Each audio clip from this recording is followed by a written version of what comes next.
Dans la salle de classe, les enfants s'envolaient de joie, leur voix se mélangeant à un chant ininterrompu. Les mots s'entrelaçaient, créant un rituel magique qui les liait tous. « Sais-tu nager ?» demandait l'un d'eux, et les autres répondaient en chœur, « Oui, je peux. »« Non, je ne peux pas. » Les interchangeables réponses créaient un jeu de questions-réponses, où chaque enfant était invité à se joindre à la chorale. Puis, une main s'éleva, demandant « Peux-tu m'aider ?» Et l'enseignant, souriant, répondit « Bien sûr que je peux. » Les yeux des enfants brillèrent de joie, comme si le monde s'était mis à tourner à leur avantage. Mais bientôt, un enfant se sentit désemparé, incapable de répondre à la question suivante.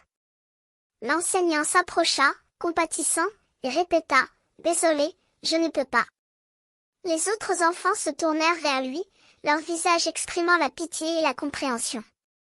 La classe continua ainsi, une succession de questions-réponses, de chants et de jeux. Les enfants inventaient des histoires, criaient de joie et se faisaient des mouvements de patinage sur l'air frais de la fenêtre ouverte.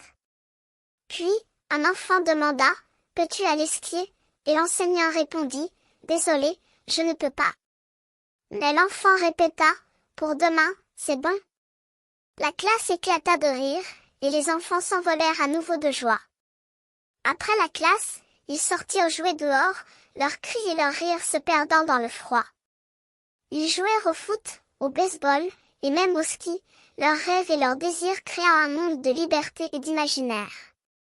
Et lorsque le jour se fut éteint, les enfants rentrèrent à la maison, leurs yeux brillants de fatigue et de joie.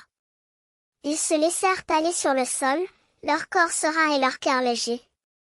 La classe était terminée, mais l'enseignant savait qu'il avait créé quelque chose de spécial, quelque chose qui résonnerait dans les cœurs de ses enfants longtemps après qu'ils auraient quitté la salle de classe.